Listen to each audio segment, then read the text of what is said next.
Tuesday morning. Shirt was pressed. I had an interview with a construction firm upstate. Solid salary, health benefits, flexible hours. Everything I needed to get life back on track. I'd been prepping for weeks. Then the call came. "Hey Fred," the hiring manager said, tone suddenly stiff. Before we proceed, something came across our radar." He hesitated. "There's a thread. Online. Anonymous. It mentions your name.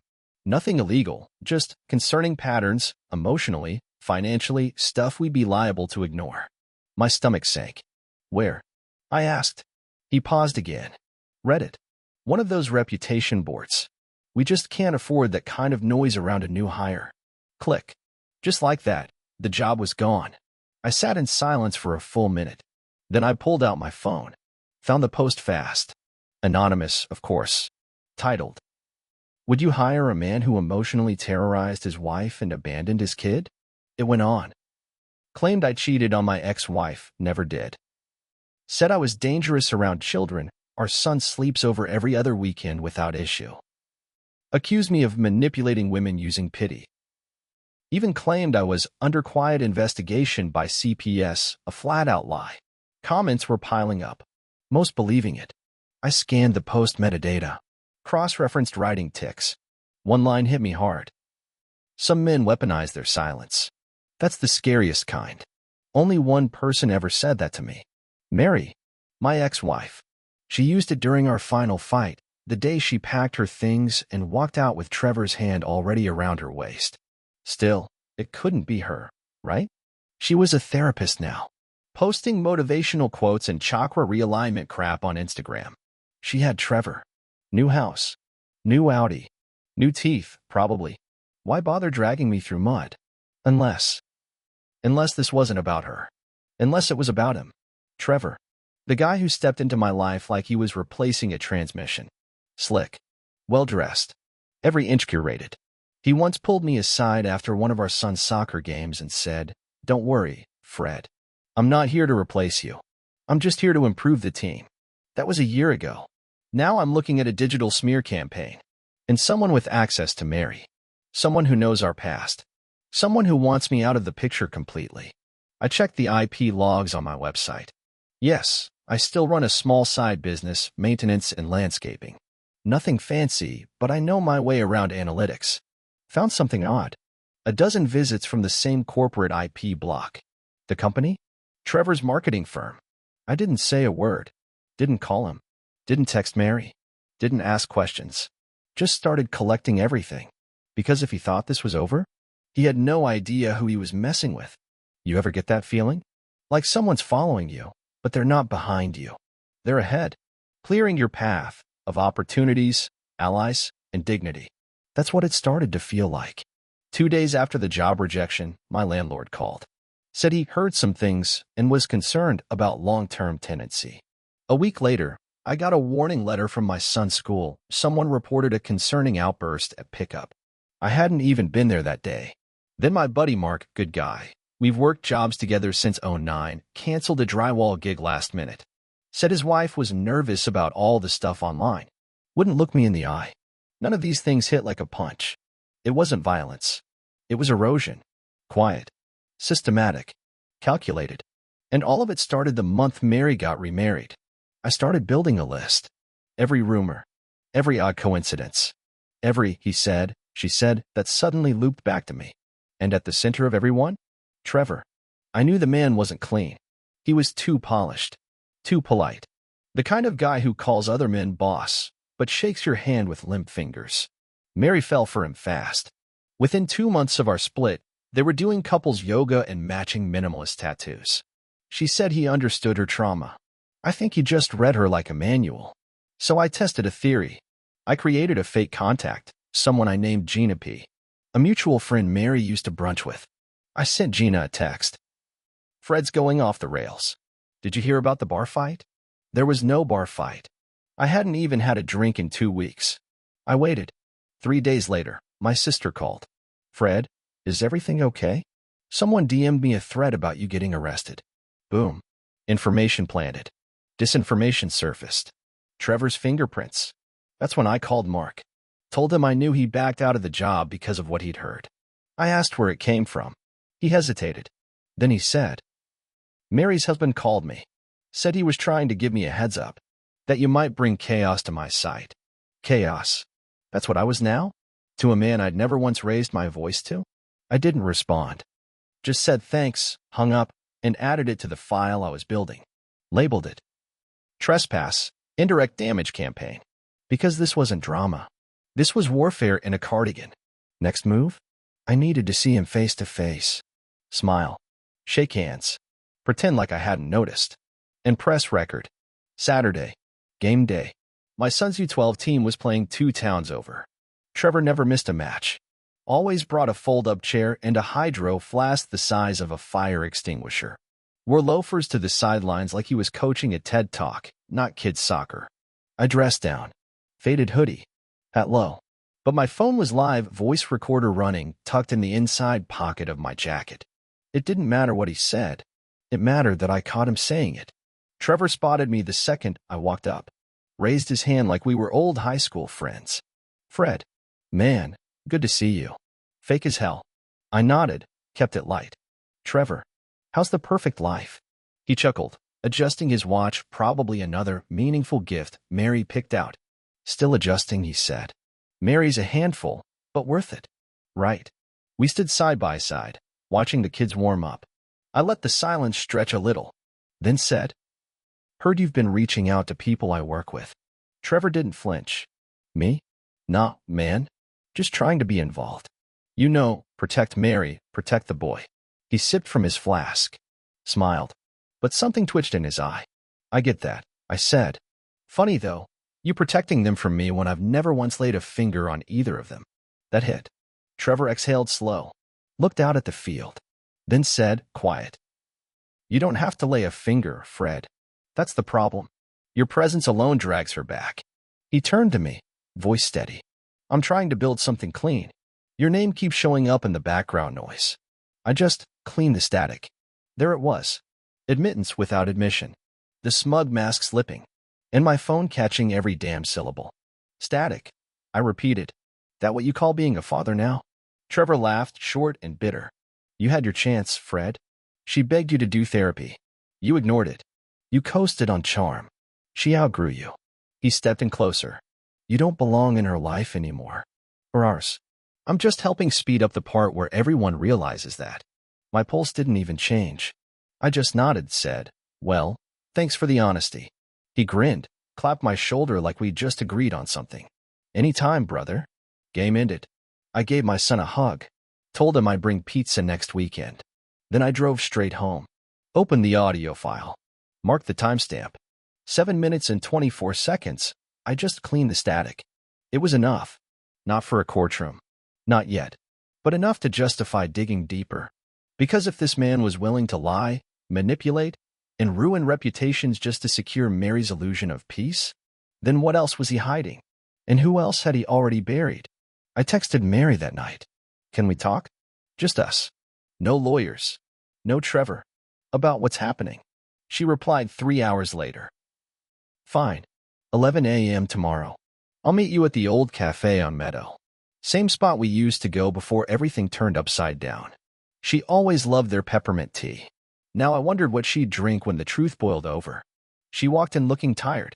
Still beautiful, still polished, but there was something in her eyes, tightness, like she was rehearsing the version of the story she wanted me to believe. Fred, she said flatly. This won't take long. I nodded. Didn't smile. Just placed my phone on the table, screen face down but camera off. Recording quietly, just in case. I didn't accuse her. Didn't come in swinging. I started simple. You know Trevor's been reaching out to people I work with. She blinked. He told me he's concerned about your pattern. There it was. Pattern. I asked. Or the story he's feeding everyone? She stiffened. I don't know what you want from me. I leaned forward. The truth. Did you know about the Reddit post? About the job? About the restraining order draft? She didn't answer. She looked at the window. Looked at her tea. He said he'd protect me from having to deal with you. That was the agreement. That hit like a freight train. What agreement? Now she looked shaken. Just for a moment. He manages the hard stuff, she said. Manages. like I was a project. Then she said something she didn't mean to say.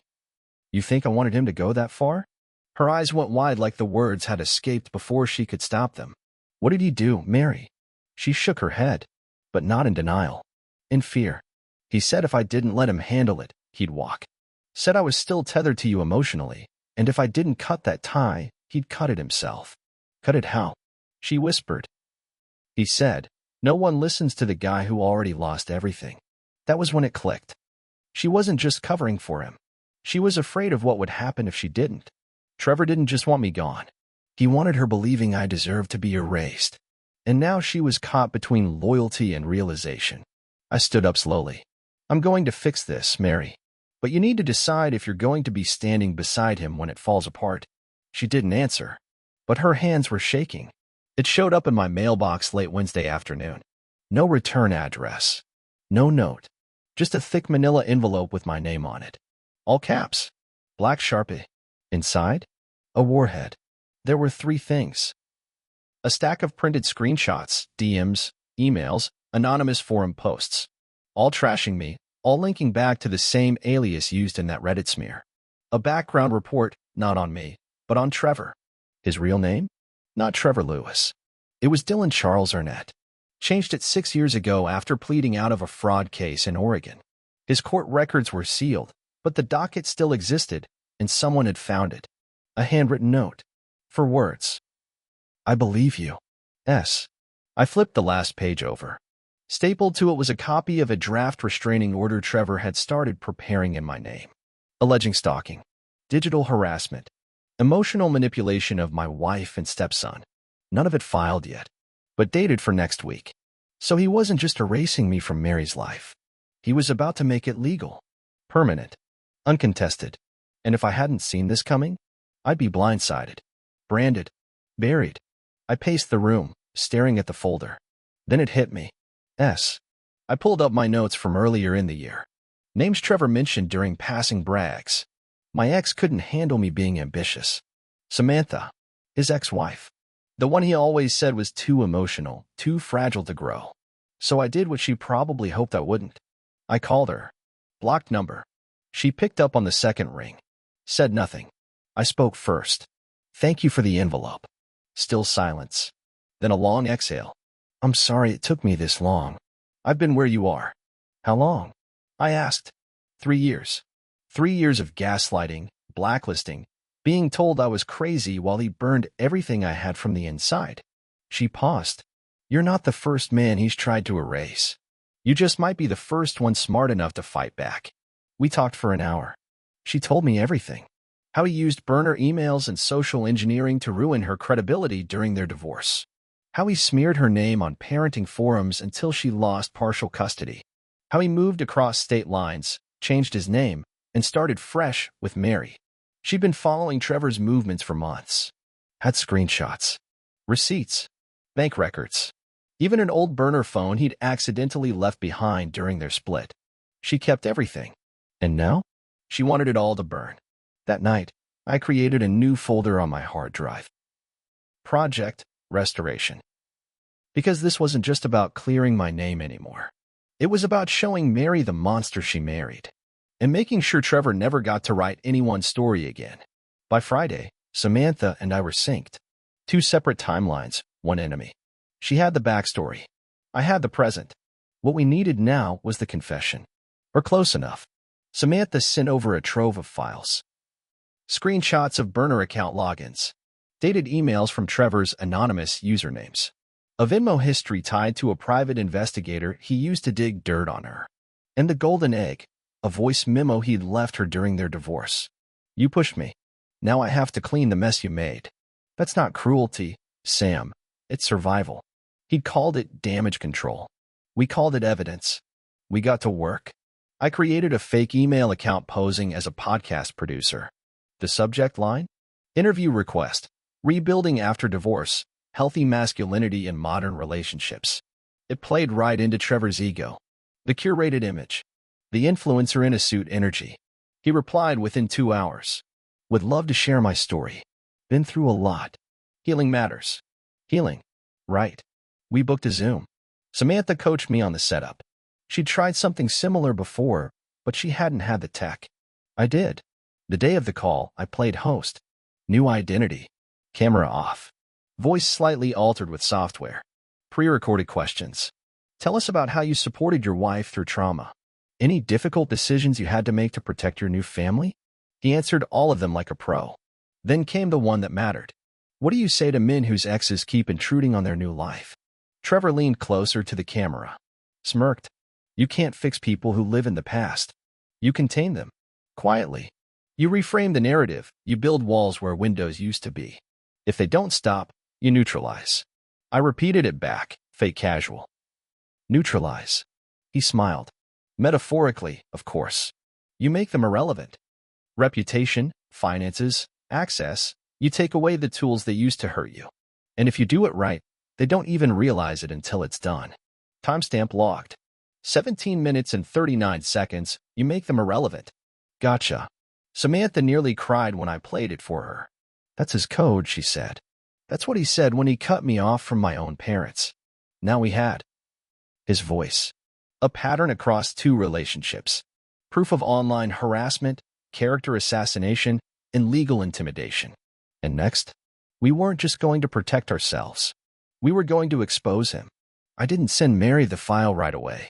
I knew how that would go. She'd ignore it, claim it was edited, say I was obsessed. She still believed in Trevor. Still thought she picked the man who healed her from the damage I supposedly caused. So I found another way. I waited until the next custody exchange. She pulled up in the white Audi, our son in the back seat, earbuds in, scrolling. I kept my voice calm. No drama. Got a message from your husband on tape. Thought you might want to hear how he really talks when you're not in the room. She rolled her eyes. I'm not doing this with you, Fred. I nodded. Didn't think you would. That's why I already gave it to someone else. She frowned. Who? Your therapist friend. Rachel. She agreed to listen to it. And if it's nothing, delete it. I could see the calculation in her eyes.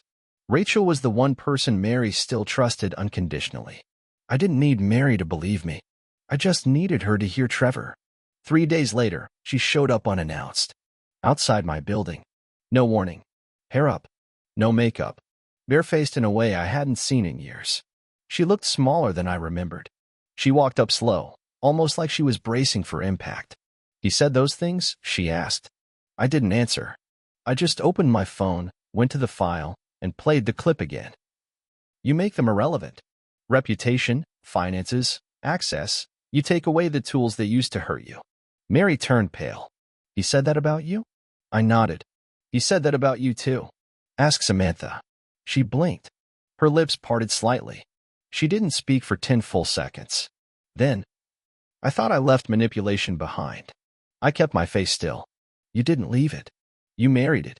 That night, I got a text from Samantha. She called me. She believed every word. I asked her how it went. She cried. Then she got angry. Then she asked what it would take to bring him down. Boom. I contacted my attorney next. Sat down. Laid out everything. Audio file. Screenshots. Timeline of attacks. Samantha's sworn statement. Mary's upcoming written declaration. My lawyer looked through it all, slow and quiet. Then said, You're not just looking at a harassment case. You're looking at conspiracy to defame, with cross-state abuse patterns. Exactly what I hoped to hear. Trevor wanted me silent, invisible, discredited. Instead, he'd made me dangerous. The court paperwork was filed under both our names. Frederick R. Mitchell and Samantha G. Arnett. 2 X's. 1 target. The title, Petition for Civil Harassment and Defamation Damages. We didn't go public. Not yet. But we didn't need to, because Trevor got served at his own office. By lunchtime, he knew. The first crack showed fast. A mutual friend texted me that afternoon. Trevor took his Instagram down. Mary's too. Then a screenshot followed. Trevor's company bio removed from the firm's website. Someone on the board had gotten a tip. Not from me. From Mary. That night, I got a message from her. I need you to understand. I didn't know who he really was. I believed everything he told me about you. But I'm not protecting him anymore. She didn't know me that. But damn if it didn't hit. The next morning, Trevor emailed Samantha. Subject line. We don't have to do this publicly. He offered a payout. 5 figures. Said he was willing to negotiate peace in exchange for withdrawal of all claims and signed NDAs. We laughed, then forwarded the email to our attorney. Proof of guilt. He called it an attempted soft bribe. Filed it with the rest of the documentation. And Mary? Mary went nuclear. She didn't just file a restraining order against Trevor. She filed to annul the marriage, citing fraudulent misrepresentation of identity and prior legal history. Trevor never saw it coming. He came home to an empty closet and a stack of manila folders on the table. Every lie, every account, even the burner username she had matched to old browser data. Her note read, "You cleaned the static. I cleared the channel." By the weekend, Trevor's world was in freefall. His lawyer dropped him. His firm locked him out of his email. And one of his old victims, another woman from a past city, came forward anonymously to a legal blog that loved stories like his. He called me once. Blocked number. I didn't answer. Just saved the voicemail. "You think you've won, Fred? You think this makes you better than me? You're still the guy who got left." I smiled, because that was all he had left. An old insult. No power behind it. By Tuesday, Trevor's firm had issued a press release. Effective immediately, Trevor Lewis has resigned due to personal matters. We will not be commenting further. Translation? They read the lawsuit. He became a liability, and they cut him loose before his rot infected their brand. His LinkedIn vanished within 24 hours. 2 days later, one of the spiritual wellness podcasts he guest starred on pulled the episode and posted an apology. "We regret promoting someone who did not embody the values of healing and integrity." Samantha saw it first. "The mirror is cracking," she texted. No, the whole damn room was shattering. I stayed quiet through all of it. Didn't post. Didn't gloat. Just worked. Took on new clients. Put in long hours. Got promoted at the company that once passed on me due to Trevor's smear. They reached back out. Seems that anonymous thread was misguided. Right. So was the man behind it.